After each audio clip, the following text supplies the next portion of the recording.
Hello and welcome to our program. Please join me in welcoming a very, very special guest on our show today, Didi Gyaneshwari.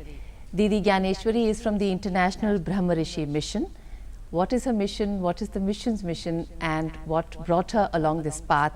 Let's start our conversation with Didi. Didi, कार्यक्रम में आपका स्वागत है. धन्यवाद. I'd like to begin with saying it's truly a delight to have you on the show. Thank you for coming. Thank you so much. Thank you.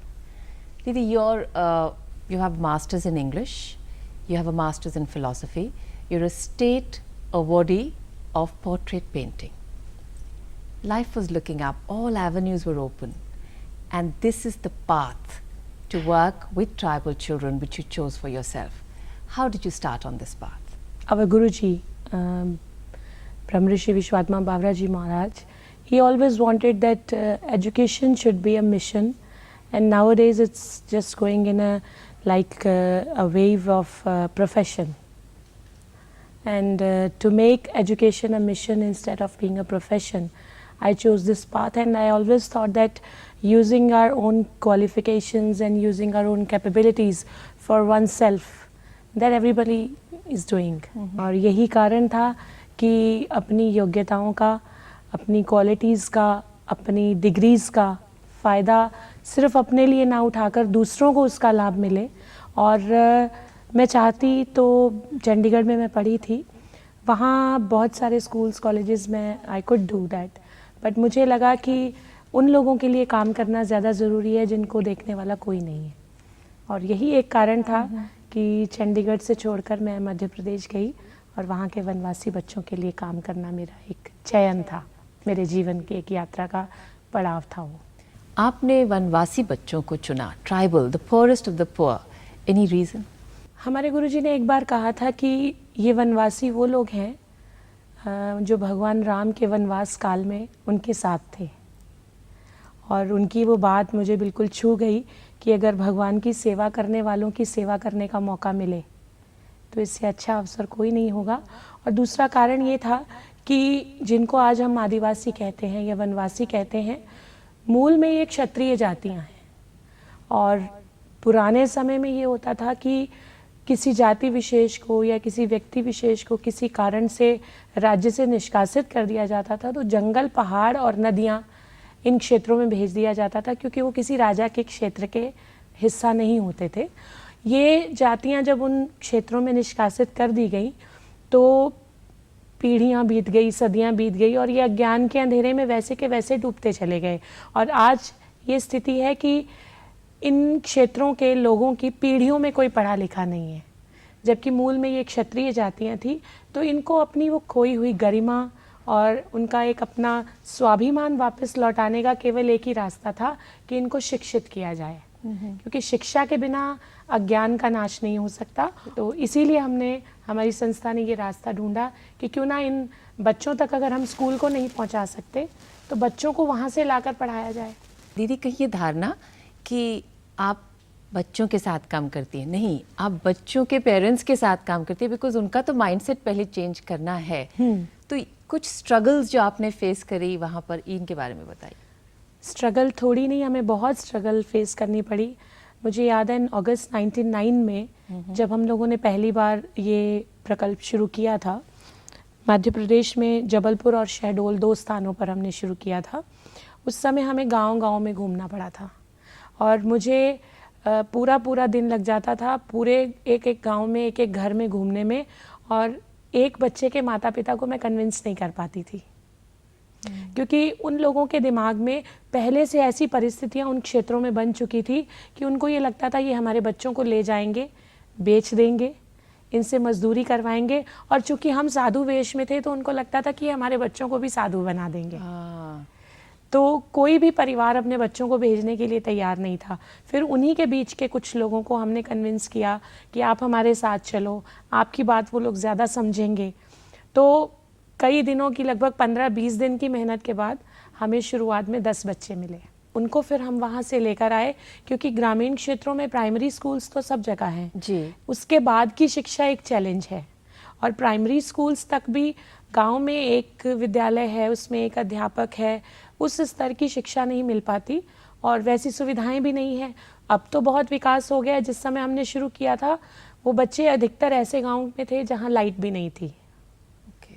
तो उन बच्चों को लाकर शहर में रखना, फिर उनको उस स्थान के अकॉर्डिंग ढालना, उनको बैठने का तरीका सिखाना, हाइजीनिक कंडीशंस में कैसे रहना है, कैसे उन सुविधाओं को, उन व्यवस्थाओं को इस्तेमाल करना है, कैसे टॉयलेट्स को यूज़ करना है, वो सब उनको सिखाना पड़ता था। तो 10 बच्चों से शुरुआत। जी। आज कितने बच्चे हैं? आज मेरे पास 450 बच्चे हैं। वंडरफुल। हमारे पास स्कूल में 450 बच्चे हैं। 450 बच्चे सभी मजदूर परिवारों से हैं और उन परिवारों के जो माता पिता हैं वो सब माइग्रेटेड लेबर है, जो मौसम के अनुसार अपने गांव से आती है, शहर में बसती है, जब तक काम मिलता है करती है, काम ख़त्म हो जाता है तो फिर गांव चली जाती है। ऐसी माइग्रेटेड लेबर के बच्चे हमारे पास हैं और उस सारे के सारे बच्चे ऐसे परिवारों से हैं जहां पीढ़ियों में कोई भी पढ़ा लिखा नहीं है।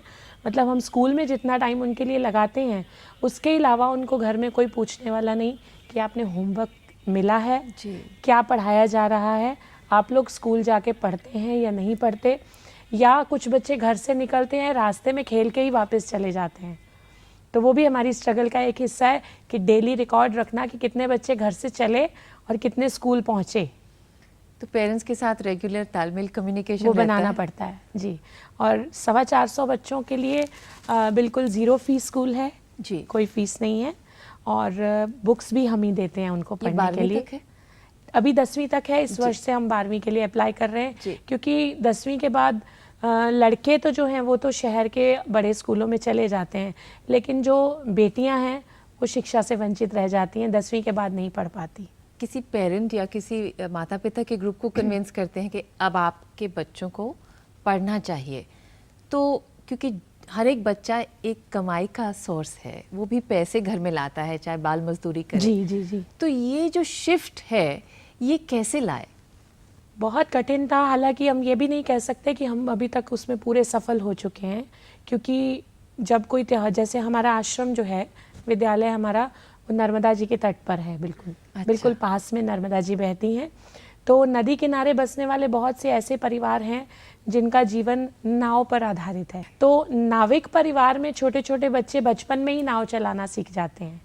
त्योहार होता है तो नदी में नारियल चढ़ाने वाले लोग ज़्यादा होते हैं, तो वो बच्चे क्योंकि नदी किनारे रहने वाले हैं तो उनको नदी में डुबकी लगाकर नारियल निकालना उनके लिए बहुत सरल रहता है। तो परिवार को अगर दिन में 10 या 20 नारियल भी मिल जाते हैं, उसको वो दोबारा बेच देते हैं, तो वो बच्चों का नदी में तैरना भी उनके लिए कमाई का एक साधन है। और जब बच्चों के हाथ में थोड़े बहुत पैसे आने लगते हैं तो उनको नशा भी घेरने लगता है। अच्छा, ये प्रॉब्लम वहाँ पर भी है? बहुत ज़्यादा है।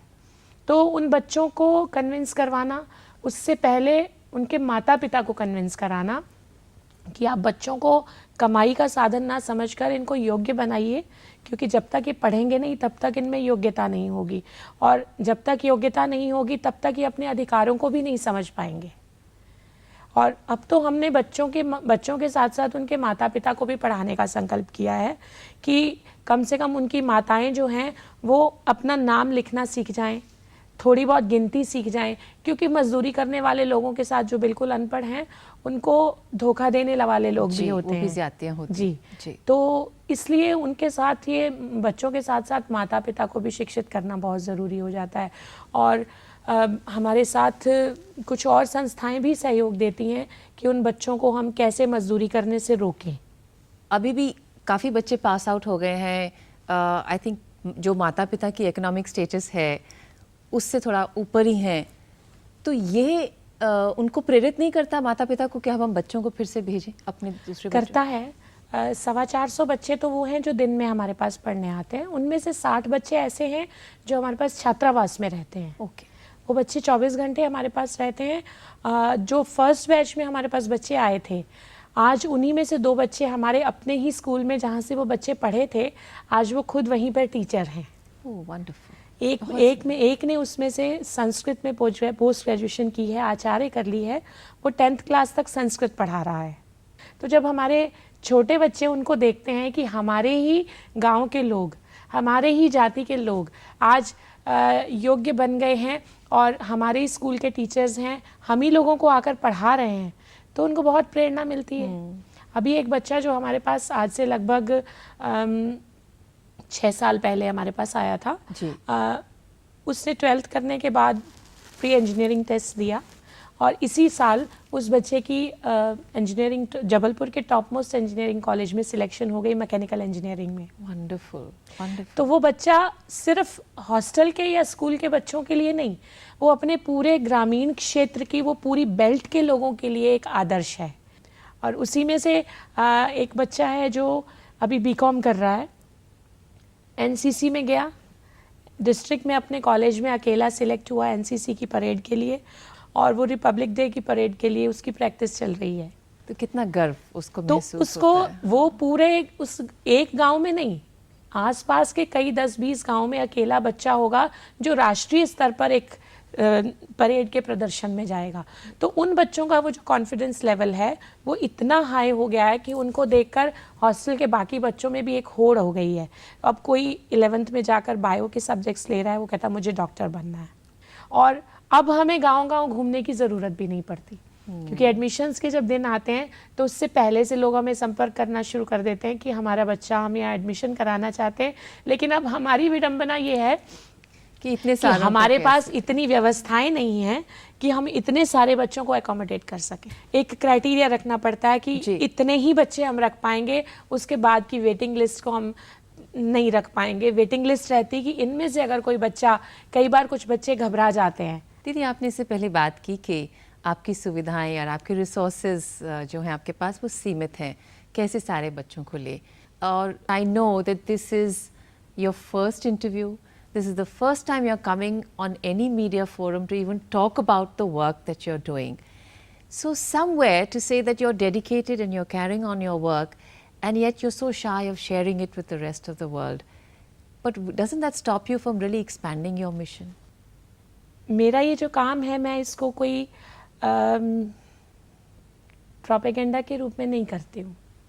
मैं अपने काम को सेवा के रूप में लेती हूँ और मेरा ये सोचना है, और हमारे गुरुजी ने भी हमें ये हमेशा यही समझाया है कि सेवा जो है वो अपना कर्तव्य समझकर करनी चाहिए, और सेवा के बदले में अगर हम कुछ चाहते हैं तो वो फिर सेवा नहीं रह जाती।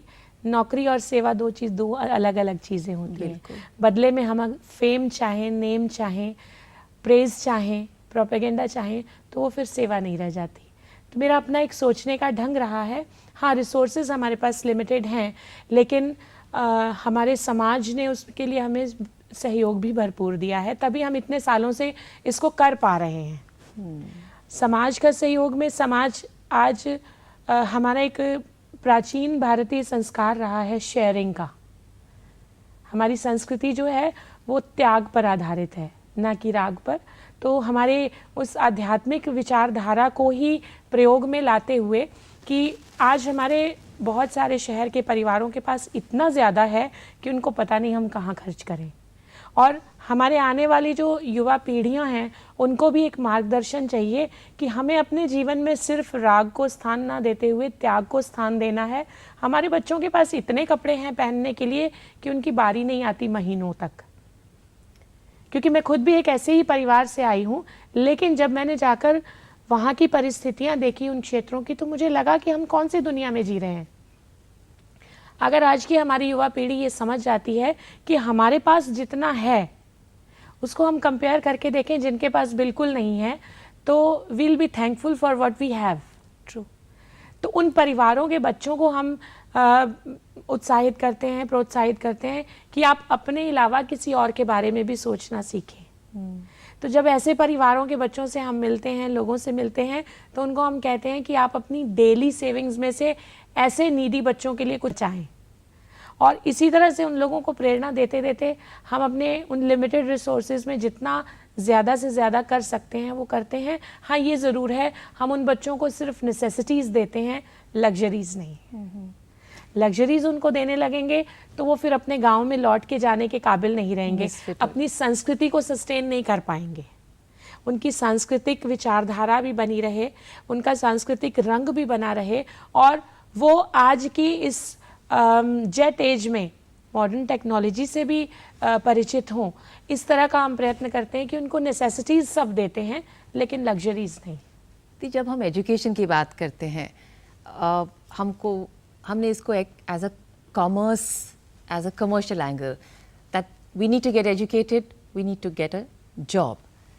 And I think somewhere to understand, and you're sensitizing a lot of people in the urban areas that there is more to life than this. मगर इस एजुकेशन के रोल में खाली हम किसी इंस्टीट्यूशन या स्कूल को बोलें कि आपकी जिम्मेवारी है, ये कहीं कुछ चूक रह जाएगी. अभी एक छोटा सा विराम के लिए जाते हैं, पर जब हम वापस आएंगे दीदी बात करेंगे कि बच्चों के मन में ये धारणा डालना कि it is about sharing and caring of the collective community rather than the individual. Yes. How do other stakeholders like parents also bring it in? Right now, we take a short break.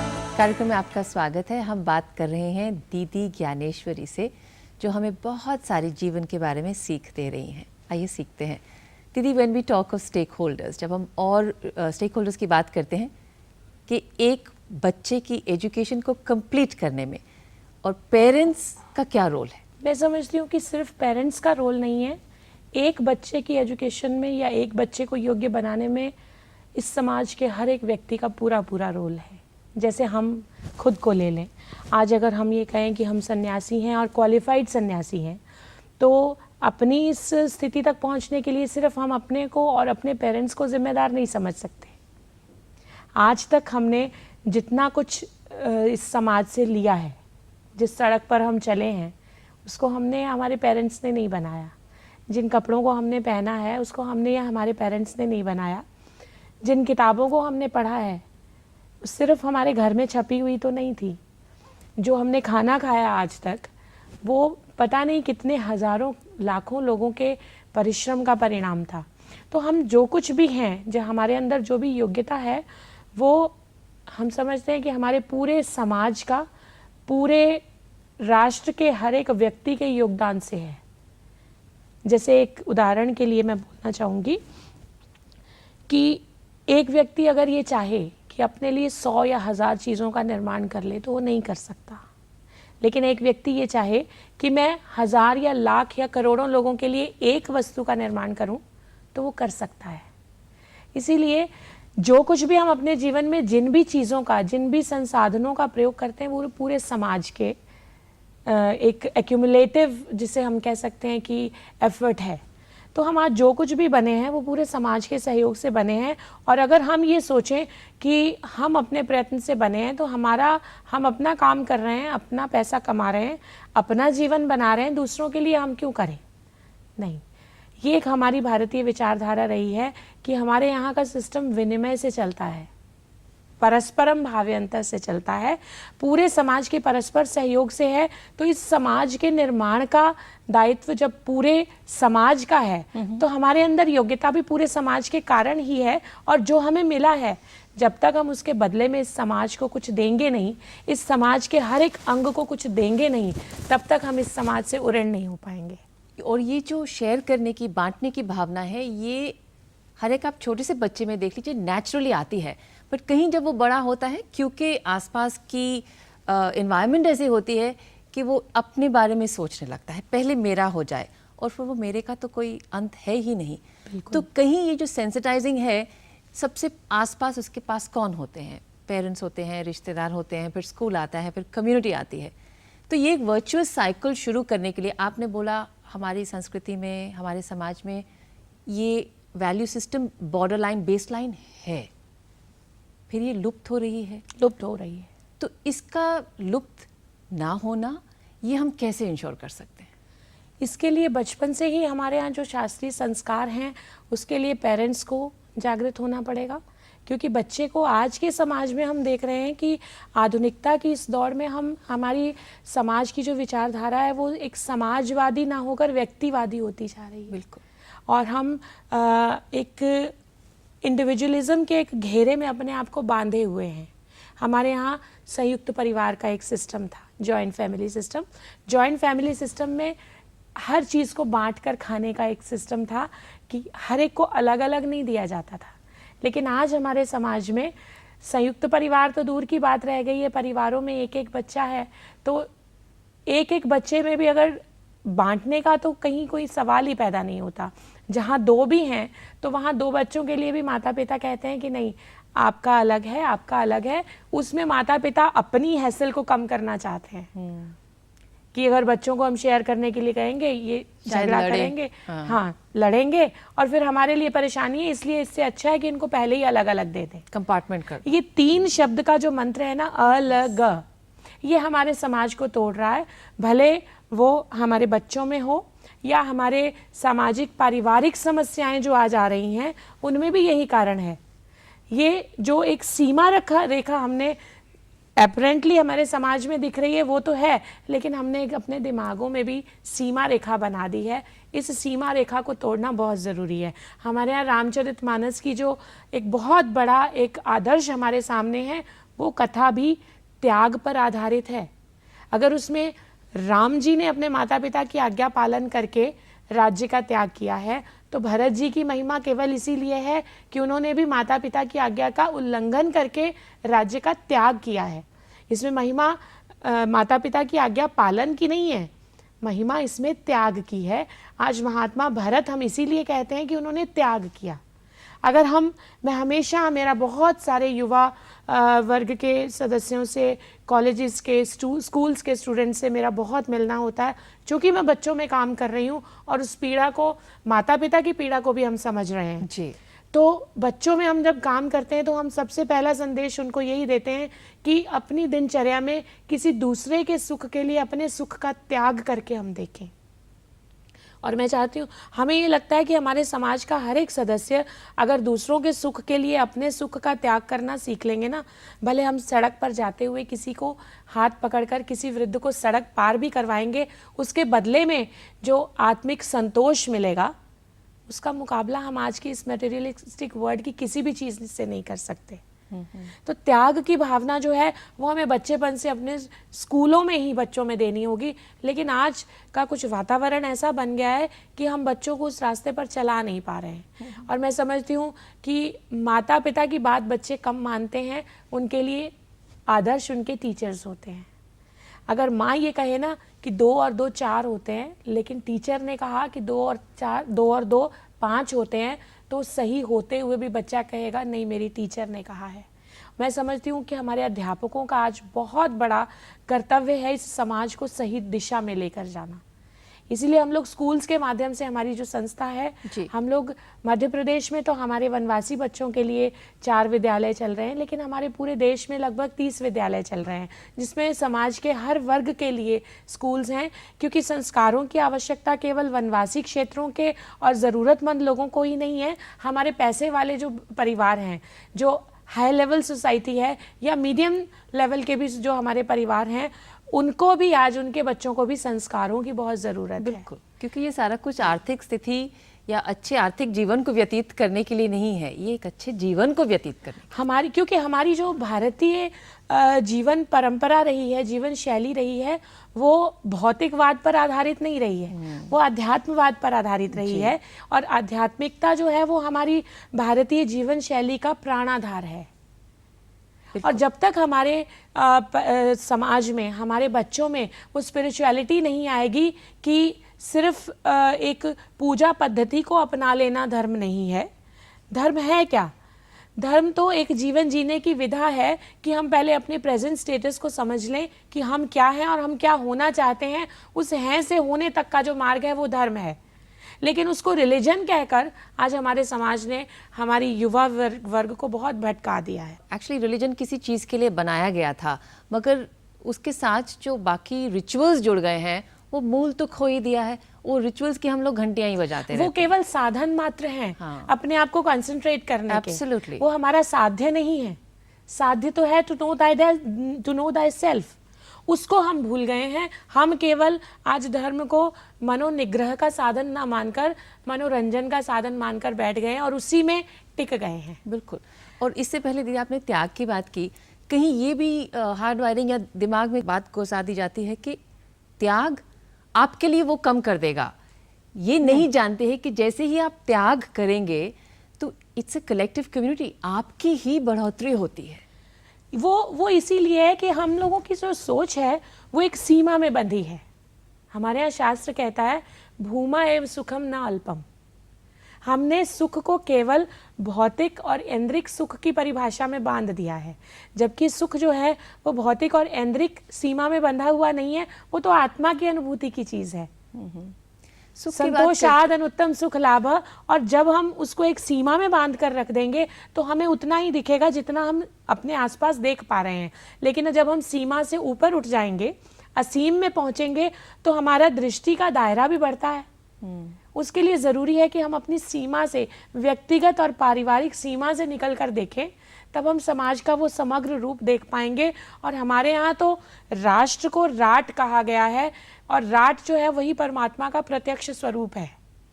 और जिस दिन हम उस rot के प्रत्यक्ष स्वरूप को समझ जाएंगे तो यही सृष्टि हमें परमात्मा का स्वरूप दिखने लगेगी। फिर हमारे लिए भेदभाव का कहीं स्थान ही नहीं रह जाएगा। दीदी, आपने बात की सुख की, और उस सुख की अनुभूति के लिए हम सब लोग दौड़ते रहते हैं।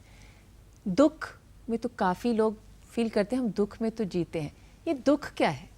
आज के समाज में दुख और सुख की परिभाषा जो है वो केवल और केवल यहाँ तक सीमित है कि जो हमारी इंद्रियों को प्रसन्न करने वाला उसको हमने सुख मान लिया है, और जो हमारी इंद्रियों को कष्ट देने वाला है, आत्मा के लिए तो दुख का कोई स्थान ही नहीं है। दुख का स्थान जो है वो केवल ऐन्द्रिक जगत तक सीमित है।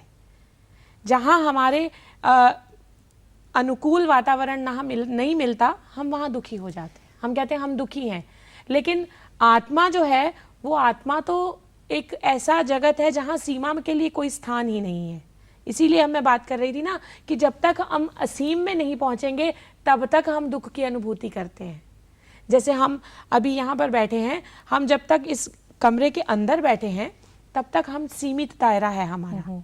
हमारे लिए बहुत सारी चीज़ें इसमें दुखदाई हो सकती हैं, लेकिन अगर हम यही किसी पहाड़ की चोटी पर हैं तो असीम जगत हमारे सामने दिख रहा है, तब हम डिफ्रेंशिएट कर सकते हैं कि क्या नज़दीक है क्या दूर है। और अंततः होराइजन तक जब हम देख पाते हैं तो लगता है कि समग्र में एक ही तो है, क्या पराया क्या अपना, सब एक है। इसीलिए हमारे ऋषियों ने हमें एक अवधारणा दी है कि अयम बंधुर अयम नेति गणना लघुचेत साम, कि ये हमारा है, ये पराया है। ये संकुचित बुद्धि वालों की सोच हुआ करती है। उदार चरिता नाम तु वसुधैव कुटुंबकम। जो खुली सोच के और उदार चरित्र वाले, उदार बुद्धि वाले लोग हैं, उनके लिए पूरी वसुधा एक कुटुंब है। जब हम दुख की बात करते हैं तो हम दुखी तब होते हैं कि ये हमारा पराया है, इसने हमें कष्ट दिया, तभी दुख होता है जी। जब हमारा अपना हमसे कुछ कहता है तब हम दुखी नहीं होते। जब हम पूरी वसुधा को अपना परिवार मान लेंगे तो दुख के लिए स्थान ही नहीं रह जाएगा। यही हमारे ऋषियों ने हमें विचारधारा दी थी। लेकिन दुख की बात ये है, फिर दुख की बात आती है कि ये चीज हमें कष्ट देती है कि हम उस विचारधारा को भूल गए। दीदी, आध्यात्मिक जगह तक पहुंचने के लिए ऐन्द्रिक जगत के थ्रू जाना चाहिए, वो तो साधन है। तुलसीदास जी ने कहा है कि साधन धाम मोक्ष कर द्वारा। इस शरीर के बिना आप साधन कैसे करेंगे? इस शरीर को साधन बना के, साध्य बनाकर नहीं। ऐन्द्रिक जगत जो है वो एक हमारे लिए इंस्ट्रूमेंट का रूप है, मगर वो एंड भी बन जाता है ना, दैट्स द चैलेंज, वही प्रॉब्लम हो जाती है। हाँ जी। लेकिन जो सफल हो जाता है अपनी यात्रा में, वो अपनी, जैसे हमारे यहाँ शास्त्र में शरीर को अयोध्या कहा गया है, अष्टचक्र नवद्वारा देवानामपुर अयोध्या। तो ये हमारा शरीर जो है 8 चक्रों और 9 दरवाजों वाली देवताओं की नगरी अयोध्या है। इसके अगर हमने, जैसे एक नदी होती है उस पर हमने बांध बना दिया तो उसके फ्लो को हमने चैनलाइज कर दिया, डाइवर्ट कर दिया, है ना।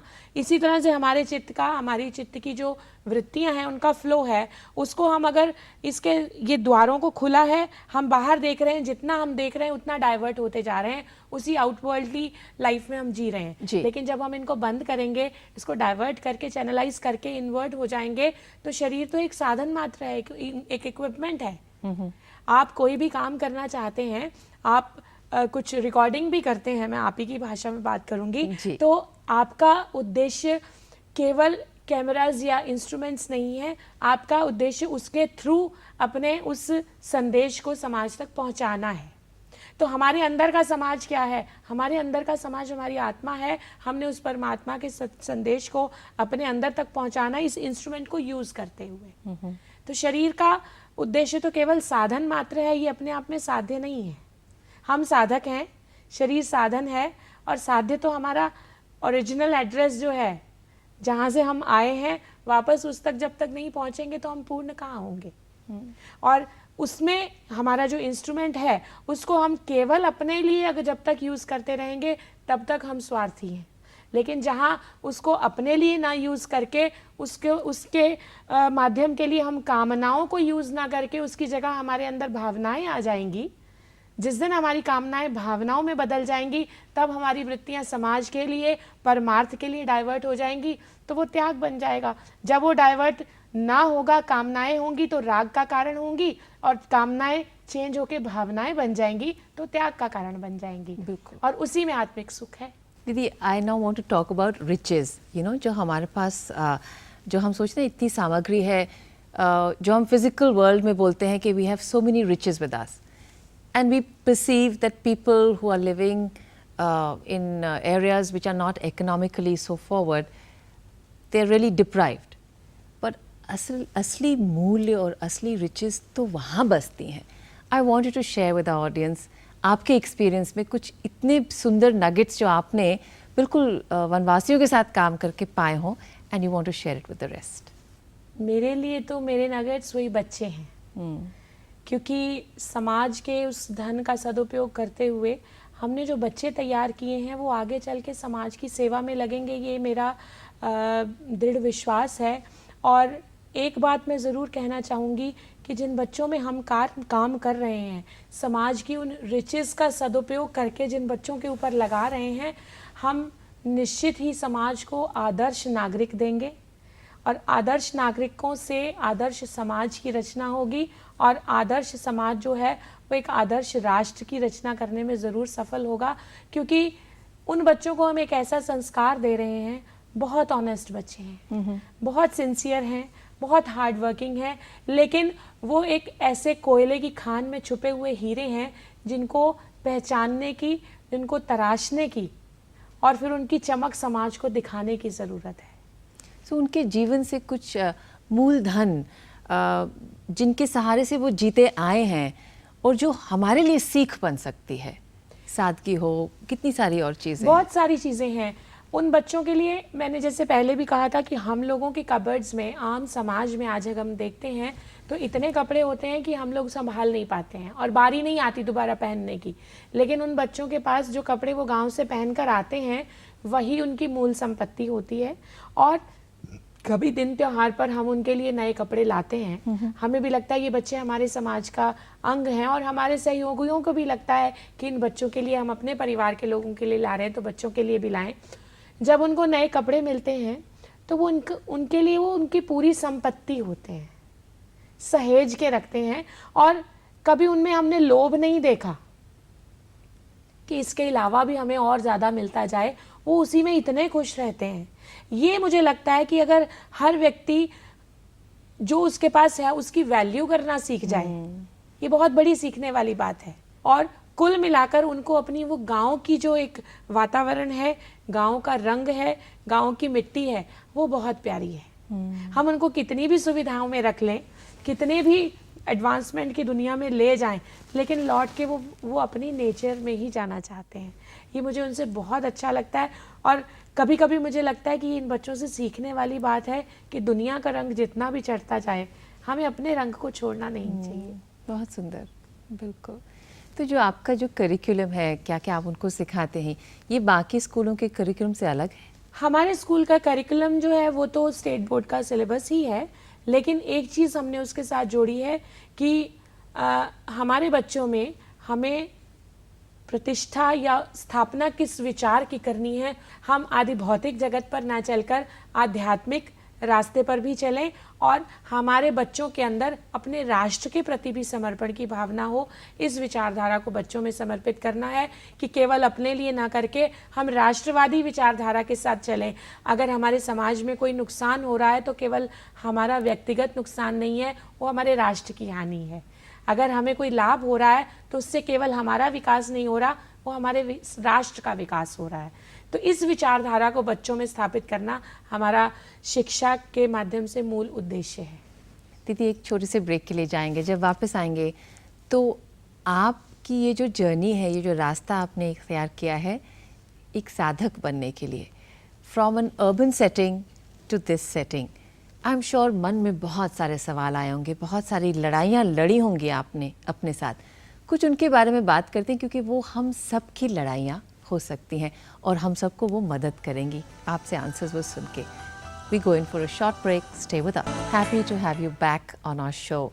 We're in conversation with Gyaneshwari Didi, a Didi who is really helping us learn a lot about how we view the world and how many different types of world there are within this country we call our own.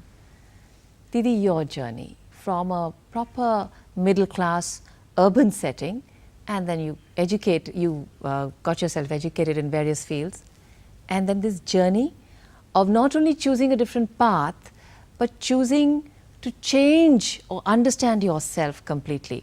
You know, this is a battle most of us fight.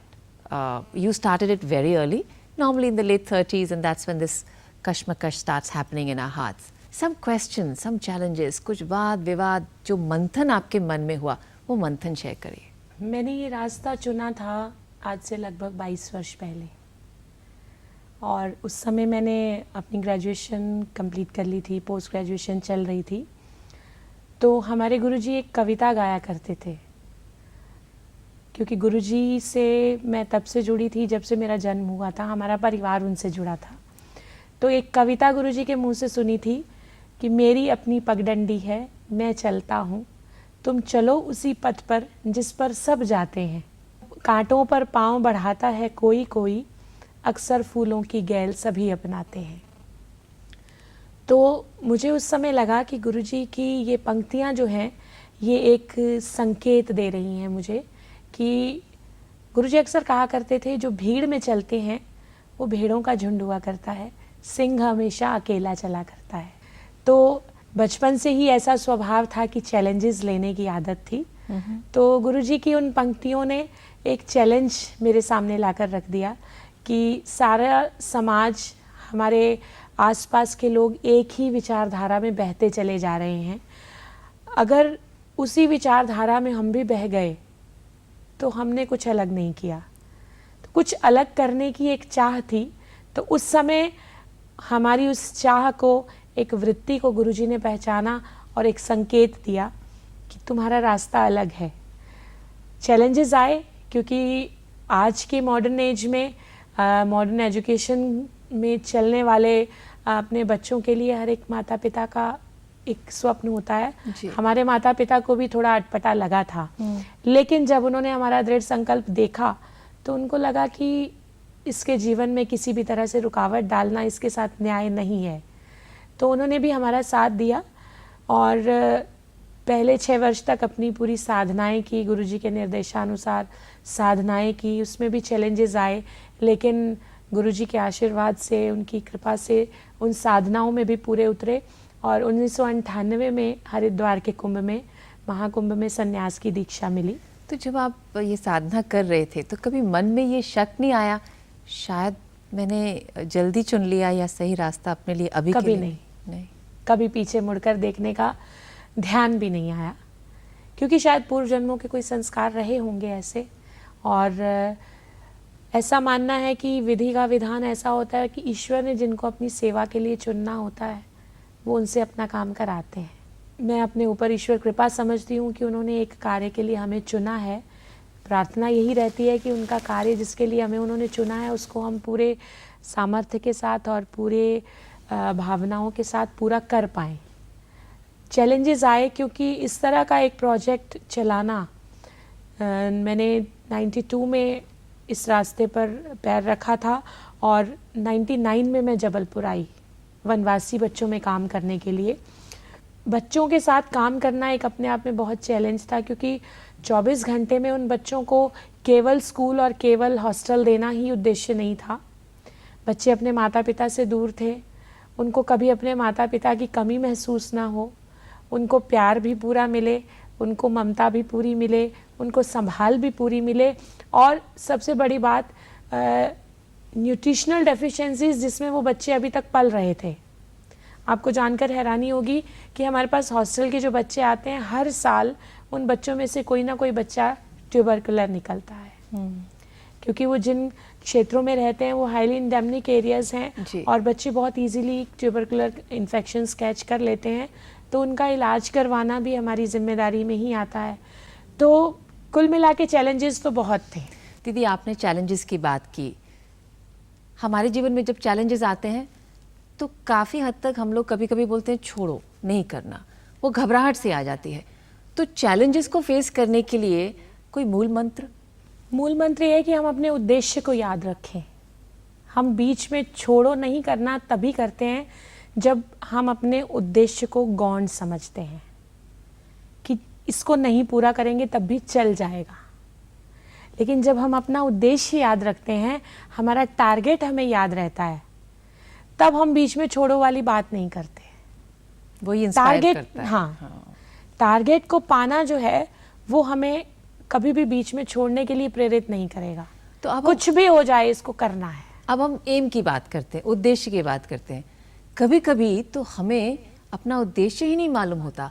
वो उद्देश्य, सही उद्देश्य कैसे choose करें? वो तो मैं समझती हूँ कि प्रेरणाओं से ही मिलता है।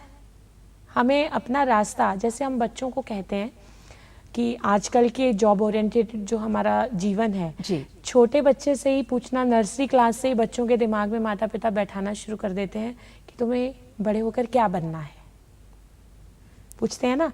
तो किसी बच्चे के दिमाग में छोटी क्लासेस से ही बैठा दिया जाता है कि तुम्हें तो डॉक्टर बनना है, तुम्हें आईएएस बनना है, तुम्हें पीसीएस बनना है, तुम्हें किसी ऐसी सर्विसेज में जाना है जो जॉब ओरिएंटेड हो, बहुत ज़्यादा पैसा मिले।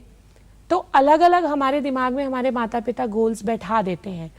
जब हम शुरू से ही अपने दिमाग में एक टारगेट बैठा लेते हैं तो उसके अनुसार हम पढ़ना भी शुरू करते हैं। तो टारगेट सेट करना, गोल सेट करना, ये हमारे अपने हाथ में है। और मैं समझती हूँ कि वो हमारी अपनी सोच से बनता है। किसी के लिए मटेरियलिस्टिक वर्ल्ड टारगेट रहता है, किसी के लिए स्पिरिचुअल वर्ल्ड टारगेट रहता है। तो ये अंतर है, डिपेंड करता है कि हम किस तरह के वातावरण में रहते हैं और हमने किसको अपना आधार बना रखा है। और जहाँ थोड़ा सा भी अध्यात्म होगा वहाँ टारगेट ज़रूर चेंज हो जाता है। क्योंकि एक तो टारगेट हुआ जो बाहरी दुनिया ने हमारे लिए सेट किया और हम उसमें बाहरी गिर जाते दुनिया हैं। के टारगेट्स के बिना भी जीवन नहीं चलता, लेकिन उसी को हम अपना मूल उद्देश्य ना बना लें। ये जो भौतिक टारगेट्स हैं इनको हम साधन रखें, साध्य ना बनाएं। ये भौतिक टारगेट्स हैं। हमारा इन वर्ल्ड जो हमारी दुनिया है, स्पिरिचुअल वर्ल्ड है, या हमारा इनर सेल्फ है, उसका टारगेट तो कोई सेट करे लेकिन उसकी तरफ किसी का ध्यान ही नहीं जाता। तो जो ये साध्य होने के जो टारगेट्स हैं, ये कोई कॉलिंग होती है, कोई सही समय होता है? हमारे शास्त्र ये कहते हैं कि ये पूर्व जन्म की साधनाओं पर आधारित रहता है। कि आपने, जैसे हम यहाँ से दिल्ली से चले, हमें किसी एक स्टेशन तक जाना है, आज हम एक स्टेशन पर पहुँच गए, हमारी ट्रेन रुक गई और हम वहीं उतर गए, तो अगले दिन अपने टारगेट तक पहुँचने के लिए हमें वापस दिल्ली आने की ज़रूरत। इसी तरह से हमारी जीवन यात्रा भी चलती है। कुछ यात्रा अभी पूरी कर ली, फिर जीवन यात्रा समाप्त हो गई, थोड़ा और अगली यात्रा में हमने कर लिया, तो धीरे धीरे करके हमारा आध्यात्मिक जगत की यात्राएं भी जो हैं वो आगे बढ़ती रहती हैं। और जब वो अपने चरम तक पहुंच जाती हैं तब हम उस लक्ष्य तक पहुंच जाते हैं। सो जो रोल आपने प्ले किया, आपको लगता है कि आपका एक महिला होना वो एडवांटेज था, या कभी कभी लगता कि अगर मैं आदमी होती तो मैं ये और कर लेती? ऐसा तो कभी नहीं लगता। मुझे लगता है कि अगर मैं आदमी होती तो शायद नहीं कर पाती। हाँ, लवली। साहस और उत्साह महिला और पुरुष में मुझे नहीं लगता कि उससे कोई फर्क पड़ता है जी। वो तो कोई भी कर सकता है। और समाज का नजरिया? समाज का नज़रिया, जिस वातावरण में हम पले थे, बड़े थे, वहाँ तो ऐसा कुछ नहीं था। हाँ, मध्य प्रदेश में शुरू में जाकर, क्योंकि वहाँ का वातावरण कुछ ऐसा था, शुरू में लोगों को लगता था कि ये कैसे करेंगी, लेकिन कुछ लोग ऐसे भी थे जिनको लगता था कि भाई हिम्मत है। लेकिन भरपूर सहयोग मिला समाज का, और बहुत कठिनाइयाँ आती भी थी, लेकिन मेरा ये सोचना है कि जब भगवान का संकल्प, ईश्वर कृपा से ऐसा कोई मिलता है, हमारे गुरुजी हमेशा ये कहा करते थे कि यदि हमारा संकल्प जो है वो शुद्ध है, पवित्र है और सदसंकल्प है और निस्वार्थ है, तो कोई भी शक्ति आपका कार्य पूरा होने से रोक नहीं सकती। आपकी ये पूरी कॉन्वर्सेशन में दीदी एक चीज़ ख़ास आती है, जब भी आप थोड़ा अपने बारे में बात करने लगती हैं तो 2 सेंटेंसेस के बाद बोलती हैं हमें बहुत सहयोग मिला, समाज ने हमारा बहुत सहयोग दिया। तो कहीं जो ईगो होती है, जो अहम होता है, it is well under check, under control, sublimate हो रही है। I want to understand, because ये एक ऐसी चीज़ है वो दुख में भी सुख में भी फट से आके सेंटर स्टेज ले लेती है हमारे बीच में, तो उसको थोड़ा कंट्रोल कैसे करें? हम कुछ भी काम करते हैं वो हम अपने अकेले के दम पर नहीं कर सकते। इस बात को हम याद रखें कि हम जो कुछ हैं वो पूरे समाज के सहयोग से हैं।